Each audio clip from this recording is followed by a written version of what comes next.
In 2025, U.S. farm debt is projected to reach $591.8 billion. Meanwhile, the agricultural trade deficit is on track to hit a record $49.5 billion. These aren't distant figures. They're cracks spreading under the surface of everyday life. Because when farms go under, it's not just tractors that stop. It's the feed mills, the grain halls, the ethanol refineries, the processors, all the quiet systems that keep shelves full and prices sane. And when those start breaking, the impact doesn't knock. It creeps. A basic item runs out. A familiar brand disappears. A price silently triples. This isn't a single problem. It's the slow collapse of the system that underpins modern American consumption. And it's already begun. Stay with me. Because by the end of this video, you'll uncover 7 everyday things now at risk of disappearing, and how their vanishing might be the first sign that America's foundation is no longer holding. Number 1. Gasoline with ethanol. When the gasoline pump quivers with price hikes, you might think it's just energy, but in truth it signals deeper cracks in America's agricultural spine. Ethanol made from corn has long been a built-in part of the fuel mix in this country, absorbing vast quantities of U.S. corn. But now many corn growers are squeezed so tightly that margins vanish. In 2025, producing a bushel of corn can cost around $4.75, while market prices float nearer $3.90, leaving farmers bleeding on the difference. When too many acres slip into red ink, fewer bushels reach ethanol processors. That imbalance strains the entire ethanol production chain. Ethanol plants designed to run on predictable flows of corn find themselves facing feedstock shortages.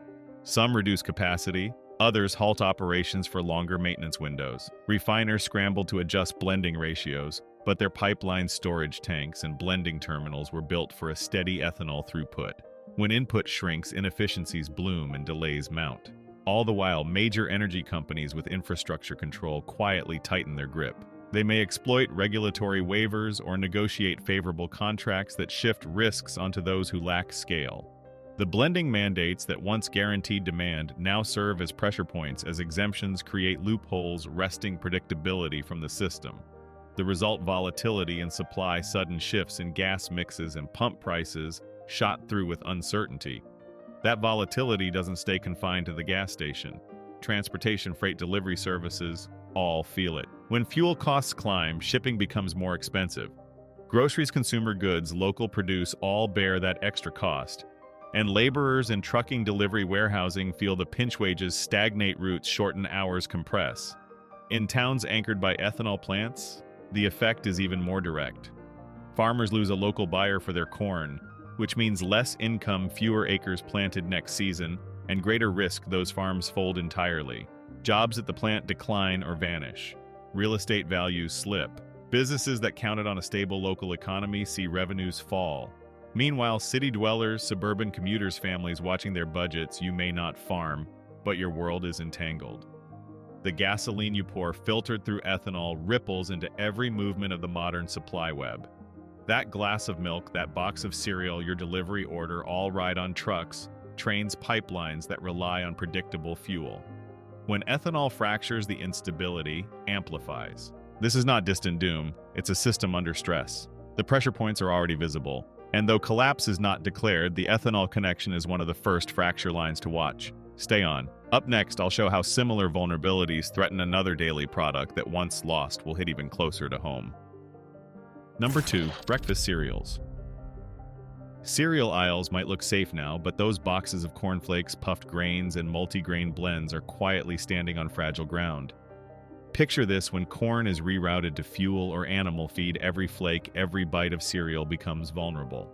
In the United States, corn isn't just feed or ethanol, it also feeds processed food lines, starch sweeteners, fabric additives. Nearly 45% of domestic corn use is tied to non-food industries, leaving less buffer for pure food products. A dip in corn supply ripples across that chain, as farmers feel squeezed under rising fertilizer, seed, and land costs. Some reduce planted acreage, plant less corn, or even skip rotations. That shrinks supply. When that happens, cereal makers face real danger. They buy bulk corn kernels, refined corn flour, corn sugar, and corn syrup as base ingredients. Disruptions in volume or sudden cost spikes force them to retool formulas or drop lines. These are not boutique cereals. These are the big brands you buy every grocery run. But these corporations also wield control. They negotiate long-term contracts, impose flex clauses that shift risk to suppliers, and engage in take-or-pay deals so that farmers must sell even when margins are thin. Distributors and milling giants often dominate logistics, meaning that smaller cereal brands have less leverage. If a bottleneck hits a key mill or shipping corridor, the big names get priority and shelf staples suffer. On that scale, even a modest supply shock can knock out entire cereal lines. For consumers, the impact sneaks in slowly. First, you notice fewer flavors in your preferred brand, then price jumps. Then a pack goes off shelf entirely. Next week, your habitual cereal choice might vanish. Folks on tight budgets, long-term renters, retirees on fixed income feel it first. When breakfast cornflakes cost more or disappear, choices shrink. Meanwhile, labor in processing plants, packaging lines, trucking is strained. If a plant that produces corn flour for cereals reduces shifts to manage raw material costs, workers see fewer hours, layoffs, or worse benefits. Distributors adjust routes, load sizes, shipping windows, all because disruption in one raw product blooms outward. Policy plays a hidden role. Subsidies or crop insurance rules push many farmers to plant corn even when margins are poor. Mandates in various states favor certain ingredient sourcing, giving large agro-processors incentives to keep volume flowing rather than stability. Occasionally, regulators approve import quotas, tariff carve-outs, or exemptions that allow bypassing local producers that may sound like relief, but it weakens local supply chain security. During stress, supply chains built on just-in-time or minimal buffer stocks show their flaws. Milling plants keep tight inventory, deliveries timed to the last hour, little redundancy. If a key transport route floods or a refinery halts, the domino falls. Corporations can capitalize. They may reserve preferred access overcharge for expedited shipments or drop non-profitable regional lines. That squeezes local brands and regional plants, hurting farmers who supply them. In rural America, cereal plants may be anchors milling corn, providing jobs, buying from local farmers. If a mill closes or cuts back, farmers lose outlet acreage contracts, debt pressure builds, communities shrink. And city dwellers may think they are buffered until cereal boxes disappear from supermarket chains, prices spike, or grocery chains rotate to fewer items. The quiet removal of a breakfast staple often signals bigger breakdowns upstream. This is not mere speculation, it is a system under stress, and cereals are among the most exposed everyday products. Stay tuned, because up next, we'll explore something even more surprising, an item in your home that may vanish tied to many of the same vulnerable chains. Number 3, cheese. Cheese shelves look stable now, but underneath the rind, stress is building. In many U.S. states, milk prices paid to dairy farmers have stalled or dropped even as feed land and equipment costs climb. That compression squeezes margins at the source. When dairy farms receive less for the milk, they must trim herds, reduce production, or exit entirely. Less milk means tighter supply for all downstream products, and cheese is first in line. Producers of cheddar, mozzarella, cream cheese, and specialty artisan varieties rely on consistent milk volumes with stable fat and protein content.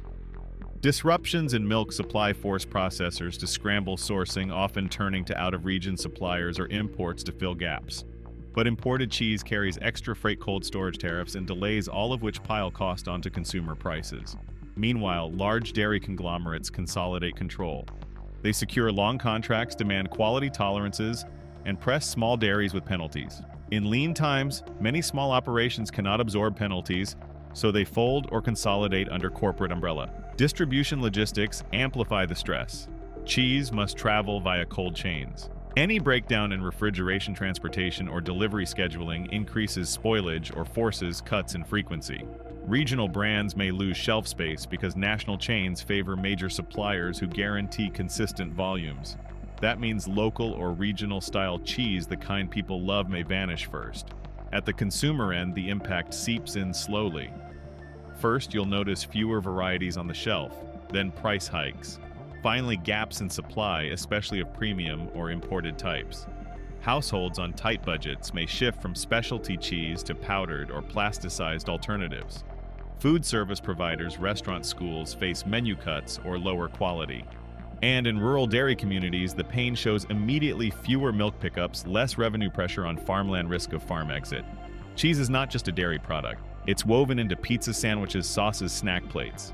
When cheese becomes unstable, so does much of the American diet. Stick around. Next, let's dig into something even more central to daily life, an item you see or touch nearly every time you eat, and see how fragile its chain really is. Number 4. Chicken and eggs. Here's something to keep in mind when you walk by the egg aisle tomorrow. It may feel like a mirror for hidden breaks in the food system. Chicken and eggs are everyday staples, but in 2025, they are becoming pressure points in a chain already groaning under strain. Egg prices have exploded. In past months, outbreaks of highly pathogenic avian influenza have forced the culling of millions of laying hens, slashing supply and pushing retail egg prices toward record territory. Some grocery stores report momentary stockouts of certain egg types. At the same time, feed costs, mostly corn and soybean meal, have surged, pushing producers to the edge of loss or exit. When feed is your largest input and it burns your budget margins, vanish fast. Under those stresses, poultry farms scale back. Some operations consolidate under larger corporations that can absorb risk. Smaller producers find themselves squeezed out. The control over hatcheries, breeder stock transport, even contract terms becomes more centralized. Distributors favor big players who guarantee volume and reliability, leaving smaller producers less resilient. When a conveyor stops at one node, say a hatchery or feed mill, the disruption spirals outward. Egg distribution is another fragile bridge. Eggs must travel via refrigerated trucks handled gently, timed precisely. A delay or cold chain failure is spoilage loss cost. Regional brands are hardest hit. They often lack buffer logistics or scale to reroute. National chains have priority, so favorite local egg varieties might vanish first, leaving only big brand eggs in many shelves. At the consumer level, the change is gradual but felt. First, you see fewer niche egg options, free-range organic pasture-raised. Then price surges hit your weekly bill. Some households shift to powdered egg products or egg substitutes. For meal prep, baking breakfast plates, eggs are central. When eggs become erratic menus, chain restaurants charge more or reduce egg dishes. School breakfast programs strain budgets. Workers in processing, packaging, trucking feel it too. If an eggplant cuts shifts because supply is tight or cost is too high, labor hours are reduced or layoffs made. Trucking routes shrink. Drivers earn less. In rural egg-producing counties, the chain is tighter. Farms that once sold to local packers now compete with imports or distant plants. That means transport cost eats more margins, further compressed farms may exit. Town tax bases suffer, supporting businesses suffer, the ripple flows outward. Policy and regulation play subtle but pivotal roles. Some states impose cage-free or animal welfare mandates, forcing producers to upgrade facilities at high cost. That pressure, when added to disease and feed stress, can push borderline farms over. Federal safety rules sometimes prevent using surplus broiler eggs in processing, limiting options when eggs run short. Large poultry associations have petitioned regulatory changes to ease constraints to release more eggs into the food supply, but approval often lags or is blocked, prolonging tightness. Corporate consolidation magnifies leverage. When a few companies control breeding flocks, processing lines, distribution, and retail contracts, they gain pricing power. During seasonality or crisis, they may withhold supply to drive up price or reshuffle inventory. That means consumers pay not just for scarcity, but for power. Recent investigations suggest some large egg producers may exploit outbreaks as cover to drive pricing above cost. Whether true or not, the structure allows it. The impact is not theoretical. In some regions, egg costs reached $4 to $5 per dozen. Prices for specialty eggs are even higher. Restaurants struggle to maintain menu items, passing cost to customers or dropping popular offerings. Consumers on fixed incomes feel it hardest. Cuts in egg consumption bite into protein intake. Farmers who contract to supply egg operations face higher risk if those operations downsize or adjust contracts. Everything in chicken and egg production is interwoven: hatcheries, feed supply, disease control, regulation, transport, retail. A break in any link stretches the rest. And in 2025, we see more breaks than glue. The chain that once felt seamless now creaks under weight. The next module will show you how another household staple one many assume is safe is equally fragile, and how its cracks echo those in chicken and egg systems. Number 5. Snack chips. Brace yourself. Your favorite snack bag might soon be the first casualty of a failing farm economy. Snack chips seem harmless, even trivial, yet they carry deep dependencies on corn oil and global logistics. When fields suffer, the crunch underfoot grows hollow. Start at the farm level. U.S. farmers plant vast acres of corn and potatoes, many expecting steady demand from snack producers. But when input costs spike, fertilizer, fuel, land rent, and yields face unpredictable weather, farmers must choose what to plant. Corn used for food and snack ingredients competes against fuel and feed. In years when margins vanish, acreage for snack-grade corn or specialty crops shrinks. That reduces the supply pipeline for chip manufacturers. Snack firms rely on predictable quality and volume. They purchase commodity ingredients like corn grits, oil seeds, sunflower kernels, and potato starch from major suppliers via long contracts. But those contracts often include flexibility clauses favoring supplier side, meaning producers may deliver lower quality or substitute ingredients when costs bite. Large snack corporations often demand those clauses to protect margins, pressuring smaller suppliers into concession. In stress times, logistics becomes a battlefield. Distribution for snack chips is unforgiving. Chips are bulky, relative to weight, fragile in transit, sensitive to moisture and packaging breaks. Regional plants can't always supply distant markets economically. As routes tighten, shelf space may shrink to only major brands that guarantee volume. Smaller local or regional snack brands lose shelf access first. When a key transit corridor floods or truckers face diesel price spikes, snack deliveries delay or routes drop. On the corporate side, consolidation amplifies leverage. A few multinational snack conglomerates dominate shelf space in big box retailers. They can negotiate favorable payments, charge slotting fees, demand exclusivity, or throttle orders to sharpen margins. When ingredient costs rise, they may absorb losses temporarily, but soon shift pressure downstream. Smaller competitors are squeezed out or forced to shrink their margins. Consumers feel these shifts gradually. First, some exotic flavors or specialty chip lines disappear, then price per ounce creeps upward. Finally, package sizes shrink. You get fewer chips for the same dollar. For households on tight budgets, that difference matters. Snack lovers may trade down, accept lower quality, or reduce indulgences. Restaurants that use chips nacho sides may reformulate menus or drop items entirely. Workers in plants and logistics suffer too. When a production line downscales due to raw material scarcity, shift cuts, layoffs, or reduced hours follow. Drivers who carry snack loads across regions may lose routes or face lower pay when load volumes shrink. Packaging plants that supply bags and foil liners see demand drop, affecting their employees.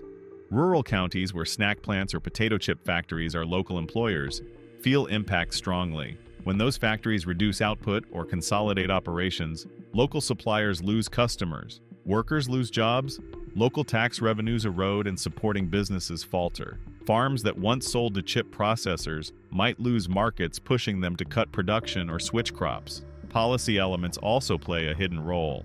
Some governments subsidize corn or provide crop insurance that encourages planting even when profitability is marginal. Yet such supports often benefit large farms more than small growers, exacerbating inequality. Import tariffs or trade rules affect the cost of foreign ingredients or packaging materials, increasing cost for snack makers to source alternatives. Regulatory delays on approving new ingredient substitutions or packaging materials can slow makers adapting to shortages. In a tight supply year, the inability to pivot due to regulatory red tape can make the difference between staying in business or closing lines. The global supply web also weaves in. Snack makers often depend on imported oil seasonings, packaging films from abroad. If global trade is disrupted, delays at ports, container shortages, tougher customs, inspection, snack makers may not be able to fill ingredient gaps quickly. That increases lead times, forces over-ordering, or compels manufacturers to suspend slower margin product lines. All these pressures converge. A mild corn shortfall becomes a disproportionate shock to snack variety. A bit of logistical delay may cause a flavor variant to vanish overnight. You go to the store and your favorite chip flavor is gone. Next week, the family size bag costs more. The week after, your local supermarket shelves carry only 1 or 2 brands. Snack chips may feel like frivolous treats, but they are also symbols of what happens to deeper systems. When they break, when flavors vanish, cost spikes, regional brands fade. That is not a snack crisis. It is a warning signal rippling from rural fields through corridors to city tables. Hold fast, coming next is an even more intimate link to everyday life, one that may disappear even closer to your kitchen counter. Number 6. Toothpaste and soap. Watch your bathroom shelf tomorrow. The next time you squeeze toothpaste or rub soap, it might feel different or worse, unavailable. Many of the ingredients in those tubes and bars trace back to agriculture, especially corn and soybean derivatives. When those foundations wobble, your hygiene staples hang in the balance. Soap makers rely on fatty acids, glycerin, surfactants, emulsifiers, many of which derive from plant oils or starch-based chemicals. Glycerin, often a byproduct of biodiesel or vegetable oils, gets its price and availability tied to crop markets. If soybean oil or corn processing is stressed, glycerin supply tightens. That forces soap producers to either absorb cost, reduce quality, or delay production. Similarly, toothpaste formulation depends on humectants. Thickeners, sweeteners, and stabilizers often sourced from corn derivatives or soy-based ingredients. When feedstock costs rise, these components become expensive or intermittent. Large personal care firms may shift to synthetic substitutes, but that takes regulatory approval, testing, scaling delays, and cost layers. Distribution infrastructure for hygiene products is deeply integrated. Soap and toothpaste must move through packaging, bottling, labeling plants, and often require specialty transport. In stress years, packaging suppliers might prioritize high-margin products, leaving margins on hygiene squeezed. Retail shelf space is precious when input costs rise. Retailers may drop less profitable SKUs, often regional or niche soap lines vanish first. Big corporations hold leverage in this arena. They may demand exclusivity in retail chains, control procurement of raw materials, or negotiate long contracts that lock smaller competitors out. If supply tightens, these incumbents may adjust orders, delay shipments to smaller brands, or allocate to premium lines. When input cost escalations hit, consumer choice narrows. Consumers see it gradually. First, premium natural toothpaste or handcrafted soaps disappear. Then you notice fewer flavors, types, or scents. Price per ounce climbs. Ordinary brands may shrink package size. For people on fixed incomes, retirees, low-income households, these subtle changes bite hard. When soap or toothpaste becomes less accessible, daily hygiene feels heavier. Labor and manufacturing face strain too. Soap and toothpaste plants may cut shifts as margins shrink. Workers in factories, packaging lines, and distribution face reduced hours or layoffs. Supply chain jobs tied to personal care, pumping, filling, labeling falter. Truck drivers delivering bath goods lose routes. Local plants in small towns feel the stress more sharply. Farms supplying key oilseed crops feel the feedback loop. When soap or toothpaste plants slow, orders, demand for their crop derivatives slows too. That deepens farmer income pressure. Some farmers faced with low margins may allocate land to crops favored by food or biofuel sectors, reducing availability of specialty oil crops used by personal care. Local economies anchored to these supply chains contract. Policy layers complicate adaptation. Some cosmetic standards and FDA rules require proof of ingredient safety, which slows substitution when feedstocks shift. Tariff regimes on imported ingredients or specialty oils raise cost of alternatives. Subsidies or insurance schemes favor major commodity crops, but rarely support specialty varieties used in personal care, leaving those supply lines more vulnerable. The global picture weaves in. Many personal care firms import base chemicals or exotic botanicals. Trade issues, port delays, or shipping cost surges can disrupt their ability to source filler ingredients when domestic supply stutters. That dual pressure, internal crop stress and external supply disruption, magnifies vulnerability. Even in cities, when toothpaste or soap becomes erratic, households feel it as anxiety. You might spot empty bathroom aisles or limited stock. Family budgets shift. People hoard multiples of small tubes or bars. The creeping sense that your most private routines are under threat is demoralizing. This is not about whether you prefer mint flavor or glycerin clarity. It's about whether the fabric linking agriculture to hygiene products is stable. When that fabric frays, we see more than bare shelves, we see a system under unseen strain. Up next, we'll examine bread, perhaps the most elemental product of all, and reveal how it too may vanish when the farm foundation fails. Number 7, bread. Imagine the unmistakable aroma of fresh bread. Now imagine it fading from store shelves. Bread is more than comfort food. It's a staple built on the backbone of wheat corn and supply chains that stretch coast to coast. When farms falter, the corner bakery's loaf is one of the first casualties. Wheat fields face the same pressure as corn acres, volatile input prices, erratic rainfall, and rising debt burdens pushing growers to cut back. In 2025, some major wheat-producing states reported tighter margins than in years. That means fewer bushels moving into flour mills. When flour supply thins, millers scramble to source, possibly turning to imports with higher freight and tariff costs. Domestic production suffers and cost pressures mount. Bakeries depend on consistency, not just of flour, but of protein, gluten, strength, moisture content. Variability from shifting wheat quality forces them to blend inferior batches or accept weaker dough behavior. That can choke production lines, cause batches to fail, or force reformulation. As product quality slips, retailers may push back or drop riskier lines favoring large industrial bread brands that guarantee volume and uniformity. Distribution plays a hidden but pivotal role.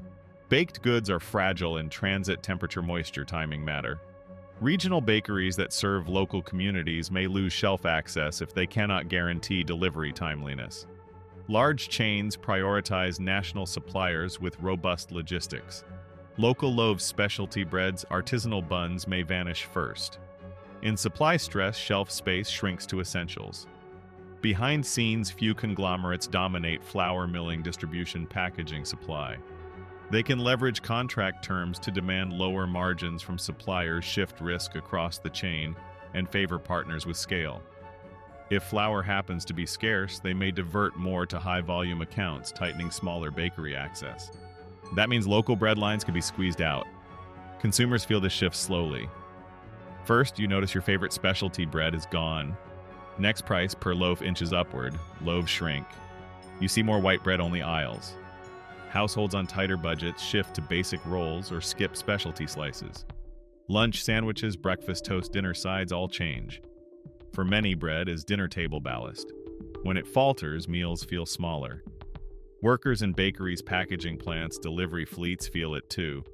As production lines cut back or close shifts shrink, routes drop, drivers lose earnings, suppliers of baking supplies, packaging, yeast trays see demand fall. In towns built around a bakery or mill, the ripple is immediate. Local grain sellers lose a customer for wheat or corn used in feed or flour blend. Rural economies strain. Policy and regulation matter quietly. Tariffs on imported flour, subsidies favoring commodity wheat, incentives for biofuel feedstock compete with grain for bread. When policy encourages diversion of wheat into non-food channels, it weakens local food security. Regulatory delays in approving alternative grains or flour blend slow adaptation. Import quotas or customs checks add cost and time. That red tape can make or break a bakery's decision to keep offering some bread lines. Global interconnections tighten risk further.